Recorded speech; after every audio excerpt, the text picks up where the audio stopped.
the panel and I, when we were invited to do this, there was a kind of collective sense of panic.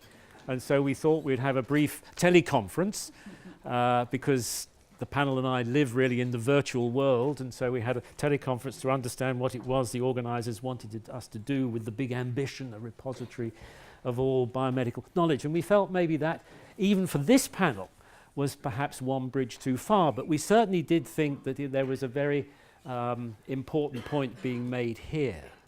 And that with all this big biodata, if I can use that loose shorthand, becoming available and increasingly becoming available, there is indeed a moral imperative, perhaps, on those of us who work in life science and health R&D to exploit this data to maximum value. And so we do think it's an important point we're talking about, and perhaps what we might talk about is optimizing access to all these sets of biomedical knowledge, which I call big biodata. So to help us do that, we have an expert panel. I myself am almost completely inexpert apart from the art of timekeeping. So that is going to be my job.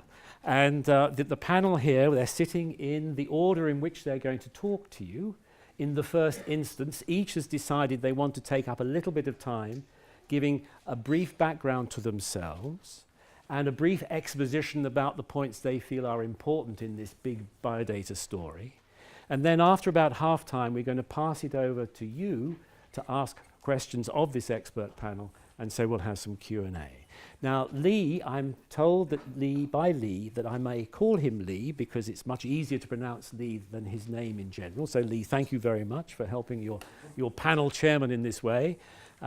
Is in charge of strategic alliances at SGC. We have Elaine, who is particularly expert in understanding IMI projects and outcomes research. We have Ted from the Wellcome Trust, who understands the importance of funding research infrastructure.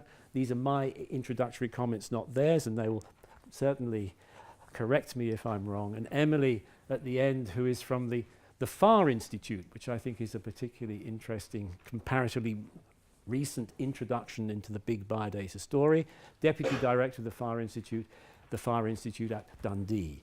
So I'd like to pass it over, please, to Lee to kick off, and I will keep time. Thank you. Thank you, John. Well, thanks to the organizer for inviting us over to share a little bit with you what we're trying to do at the SGC with the open access model. But we're all here today sitting in a lead pharmaceutical company in a brilliant open innovation campus that Martina just told us about, to discuss this big theme, big ambition, a single repository of all the biomedical research and knowledge. But why? Well, why are we doing this? A simple, naive answer to that could be is that we know that what each of us know or have collected or have amassed is yet not enough to try to tackle the big problems of defining new targets or meeting the needs of society for new medicines.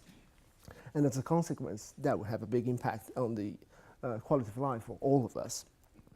But now, by putting all these resources together, pulling resources and data, what we're trying to do is help each one of us, helping each other to make a much more efficient use of all the data and actually of our investment as well.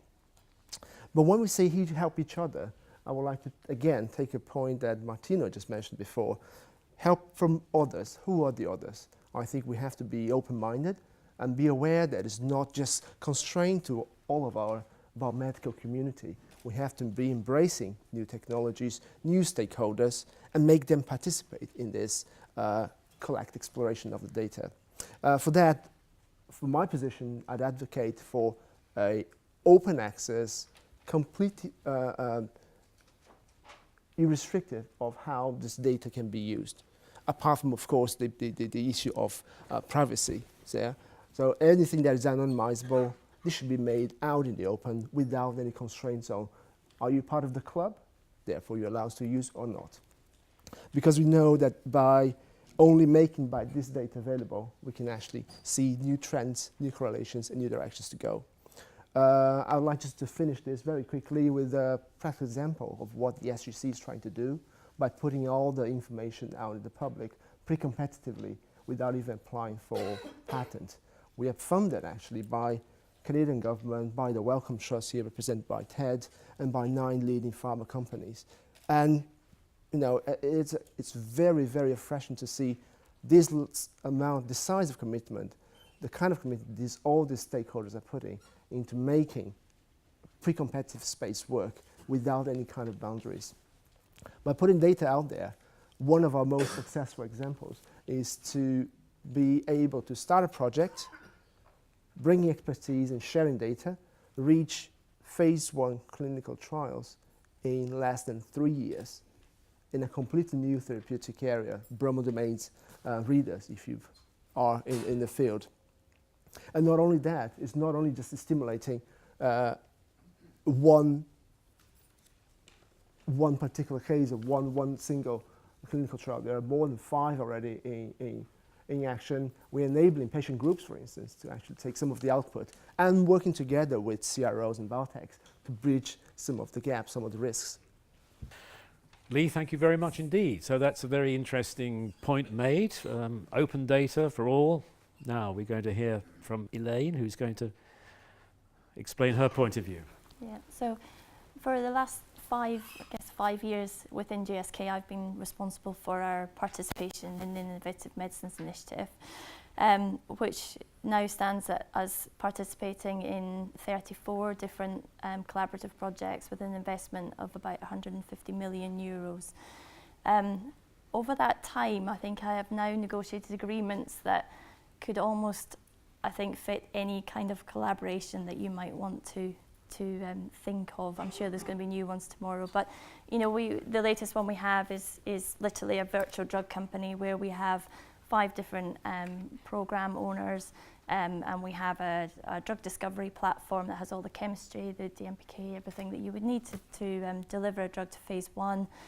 That acts then as a hub for all these activities. We've managed the IP, we've managed the data access and the research uses.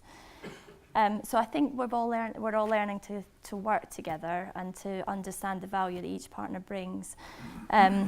I think we're also seeing a lot of policy changes. I think we're seeing things like the FPA, clinical data transparency, policies changing that are really helping facilitate that these collaborative ventures. That policy is driven, there's now 4 or 5 major companies joined together, GSK one of them, to commit to making all their clinical data available to third parties, so that's not directly our collaborators, but any third party to access through a controlled system so that we have privacy protected and the quality of the data, the research and the data generated is maintained to high standard, and that's all managed by an independent panel. I think we're also seeing a lot of big collaborations where we're developing the IT tools that we need to start to interrogate different data sets and seeing different data sets being collected. We've got one project in IMI, Open Facts, which has actually delivered an app that you can now go and interrogate multiple different systems. So real cutting edge technology to really delve into these data systems. I think from my perspective, the challenge that's really outstanding for me is that we're creating now these data hub silos, if you like, and it's how do we force all investigators really to be putting data higher up on their agenda. You know, when we meet with the academics to discuss a project, very few of the research applications have a piece in there, but how their data is going to be curated, managed, and how they're going to fund that process. So I think that's for me the next challenge is how do we start to join all these people that are willing to work together and have all standardized their data for their own purposes. How do we then encourage that global piece? Most important point there. I like the word force. I thought that was very interesting. Sorry, did I say that? Encourage. I think Encourage encourage is the word we're looking for. Yes. But to Ted, they're one of the funders. There lies the gift of enforcement. If funders were to say you have to put your data in this, anyhow, Ted, over to you. So misguided, if you don't mind me saying, Mr. Chairman. So I just very much hope there will not be a repository of all biological knowledge unless that biological knowledge is validated. I mean, physics and maths have laws and principles. Biologists are often accused of having prejudices and opinions. So what we really need to do is to make sure that the material, the grafting material we use as empiricists, has some validity. And I think there's a huge challenge in that. I want to talk a little bit about the experience from genomics, in part because as a researcher, I found this really important. And as a funder, I found there were communities of people prepared to speak with one voice. And that's a very effective way to get support for research. So in my life before Wellcome, I was a wormologist and in love with worms for 25 years. They sort of haunted me subsequently. In genomics, essentially it was model organism people working with C. elegans that led the charge. If John Sulston had not been in love with C. elegans, it might have turned out very differently. But because everyone could track their origins back to Brenner or Sulston, there was a community of people who were predisposed to have a culture of collaboration sharing. They'd worked out how they could each get a bit of sunshine to look good in peer review publication record, but they had learned how to cooperate. And the culture that was imbued into genomics, in part, I think, hailed from the fact that model organism people who'd been doing this grinding business of physical mapping of chromosomes, that they really breathed an attitude into the approach. The Bermuda Agreement, not the Stevenage Agreement, but the Bermuda Agreement, established some rules of engagement for the human genome sequencing effort, essentially adhered to. A bit of a tiff between public and private sector in that, but nevertheless extremely important. So because of a lineage of investigators who had a tradition, a culture of cooperation, there was something very important done. If anyone's interested in game theory, it's sort of quite well known that tit for tat is the winning scenario. That is to say, you cooperate until you're screwed. When you're screwed, you drop out of cooperation, but for a finite period. You don't permanently sulk, you simply go into a period of withdrawal of cooperation and then restore it. That's a winning scenario, and it's a scenario that has worked very well in genomics. So from time to time, people offend the community by publishing in a manner that's not considered appropriate. And when that happened, they paid a price in peer review and esteem and came back into compliance. So what I think we need to do is to have a culture that allows the sharing of data and builds on the principles that the community edits the annotation for accuracy, edits the accuracy of all data in there, doesn't just do mirroring, but does control of editorial content, because it's probably cost £200 million in the first 10 years just on the infrastructure of running Sanger's Informatics.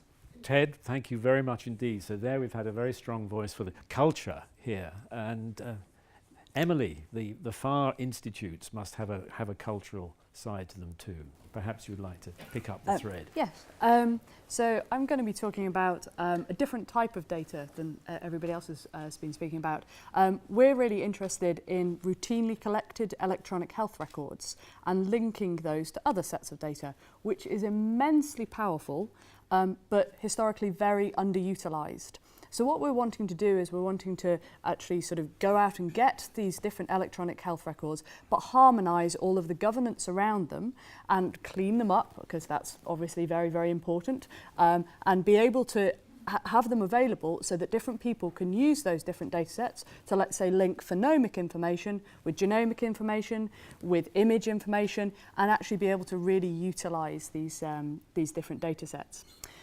We have a completely different set of problems with open data. So whereas you're sort of talking about the IP issues, We have major issues with all of the governance around it and public concerns around using electronic health data in this way, which are very, very valid concerns. And of course, if you're looking at, let's say, getting electronic health records from the NHS and other data custodians, they have a legal responsibility not to release data sets if they think that somebody could be identified from those data sets.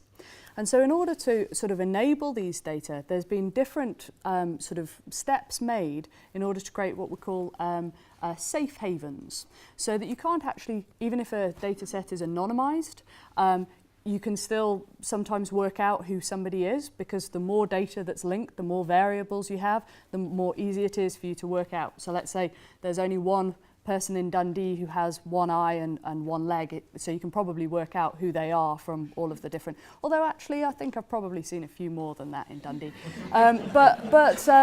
But basically, if you have these data sets and they're anonymized, but you let them out into the wild, but they're linked to lots of other data sets, then this doesn't get the confidence of the public, and it doesn't get the confidence of the NHS because of this risk of re-identification.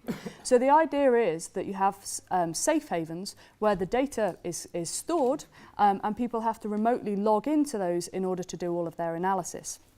Now, this can give major problems for research and all of the methodological reasons around research, in that really you want to run it on your high-performance computing grid. You want to do all sorts of stuff with it. You want the power of doing all of those things. So it's absolutely key that that safe haven that you're logging in is fit for research purposes. And it's absolutely key that the data that you're looking at is not the messy data that you get from clinical systems or from other various different data sets out there, because it normally takes a researcher about 6 months to a year to clean up a particular data set.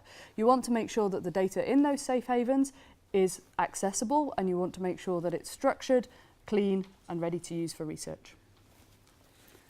Emily, thank you very much indeed. So we've heard the plea for open access to data. We've heard the need to encourage scientists to share. We understand there is a sharing culture in some aspects of science, and now we need to have safe havens, because the power of linking data is such that one might identify someone who was otherwise unidentifiable. So all this virtual working that you guys are able to do will allow discovery of potential targets, of novel chemical entities that could come to a catalyst as we have here. So perhaps we should now have some questions from the audience about how this virtual world that our panel has so expertly described might be exploited for medical healthcare benefit. Thank you. My name's Tracy Herman. I'm from Nanoscientium, and we're very much in the data space. So thank you so much for hitting some very key points we try to drive home every day.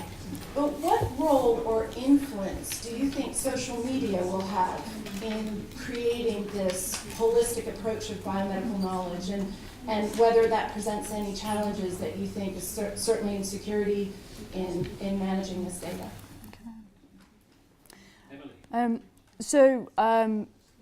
Prior to the Farr Institute being launched, there was a lot of research which was done with interacting with the general public and finding out their opinion on using different routinely collected data sets. And the key thing that we got back was that they wanted their consent asked for. So they didn't want it, even if it's anonymized, even if it's no longer got anything to do with them, they still wanted to be asked, can you use my records for research? And that was a repeated pattern over and over again. So with things like social media, it's absolutely invaluable to be able to actually go out there and say to people, can we routinely use your data sets? Because it means that it streamlines all of the governance, and it also gives you confidence that those people really do want their data sets to be used. So there's an initiative called Go Share in Scotland, where we're trying to get people signed up basically to give their permission to use these data sets, which means it's much more easy to get access to them. And social media is one way of us trying to engage the general public to ask them for their permission. One of the points that I find quite disturbing is that I was listening to a leading officer in the Association of Medical Research Charities who was explaining that the general public don't like their data to be used if the pharmaceutical industry might get its hands on it. this wonderful sort of gap in understanding of where drugs come from. But anyhow, leave that to one side. But then she explained that when they took these potential people on a journey of how new medicines were discovered and developed and marketed, all of a sudden the pharmaceutical industry took on a much more benign face as far as these people were concerned. And then they were content to give their consent to their data being used. So it strikes me there's an important lesson for us all here in this room that we really must articulate much better the value proposition that the pharmaceutical industry brings to healthcare in this country, in particular probably in a world stage as well. Any other points about social media? I think this is a very important point that's been raised. Lee and then Ted. I think you hit a very good point there, but the big problem is that not the who are providing the data, not ourselves, can actually predict how we can use this data. Okay? So when you talk about consent, how to use, how not to, it's really trying to tread into the future. We don't really know what are the different ways we can actually extract value. And that's the whole thing about big data. It's not coming with a preconception how you can use the data, but actually finding correlation associations and use it more efficiently. I've been reading about this, and there's a very good example of asthma inhalers now that are built in with GPS tracker. Why do you say that is for? Well, then that allows the developer to see what kind of pollutant exists in a certain area and say, well, perhaps our medicine, our drug, is not effective against that specific kind of environment. What's going to come out of this, we don't know. But could you write that beforehand to give the consent? No. Also, we already give the consent without even knowing. Everybody has a smartphone and everybody has a Gmail account. Plays Angry Birds on it, I'm sure. Exactly.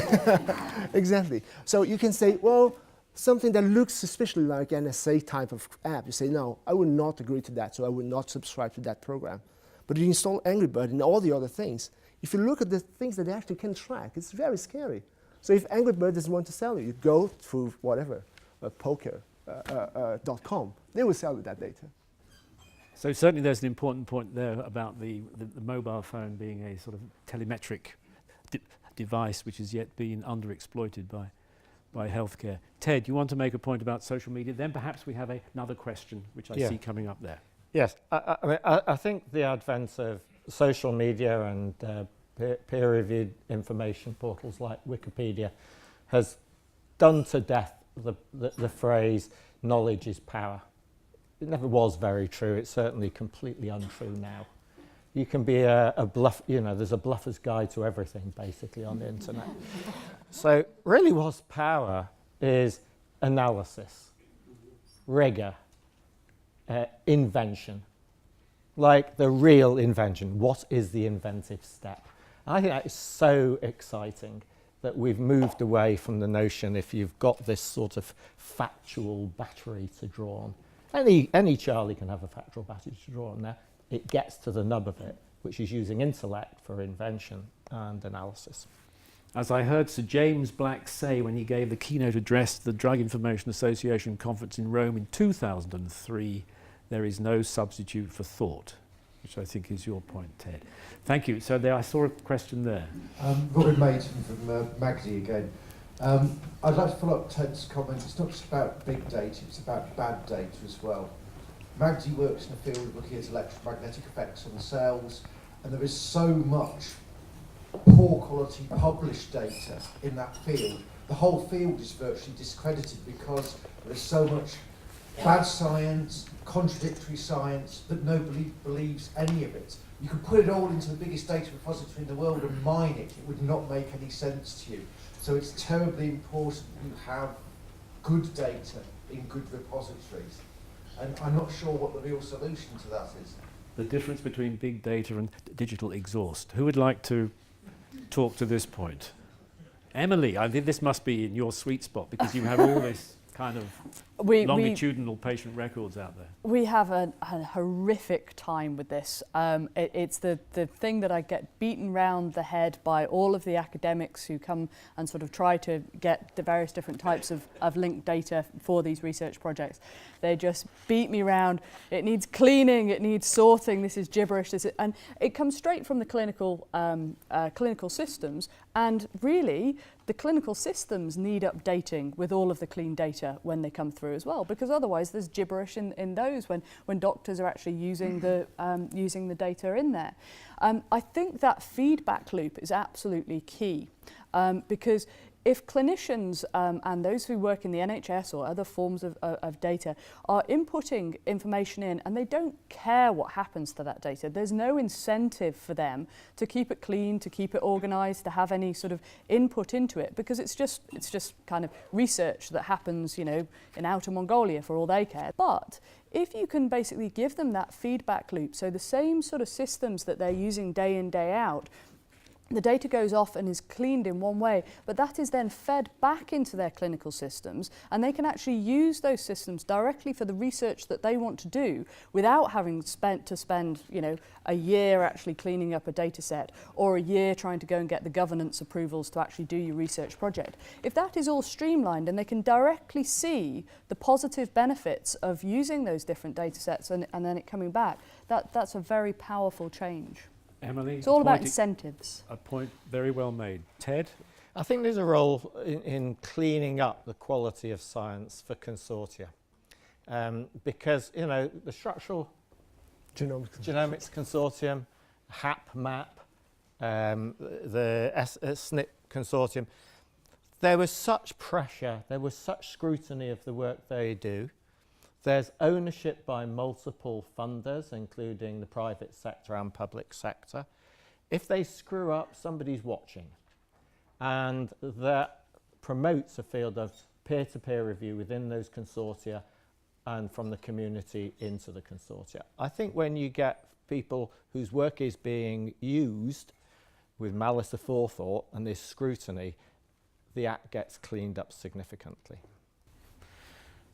Lee? I can only agree with Ted, and I think we have to be clear that what we sometimes call data is just amalgamation of different numbers or variables. Value added to that, as Ted already pointed out, is the gold nugget. Now, that is not a task of the data holder to clean it up for you or for you, for you. It's up to you guys to decide what kind of question you want to ask, interrogate the data, and extract a correlation that you can prove to be useful for yourself. So going back to some of the early experiments with social media and Google, I think that's quite a classic example where Google was able to predict how the outbreak of flu, the avian flu, would evolve in the US by just analyzing search terms. But not just the one or two search terms like throat pill or throat pastilles or scarves, but has to amalgamate a lot of different correlated signals to actually extract significant pointing to the direction. Yes, so I think we have to be careful there not to confound. Bringing us nicely back to the social media. But I think time now is of the essence, I'm afraid, Emily. I know eager to make the last point, which I'm going to make, and that is that I touched on the moral imperative to exploit this data. Well, do we have the correct ethical framework to allow us to exercise that moral imperative? And I think the Nuffield Council on Bioethics is working on this very problem at the moment, and you may want to take a moment to look at their website to see what they have to say about that. So, ladies and gentlemen, I would like you to help me thank the panel for a splendid exposition and discussion.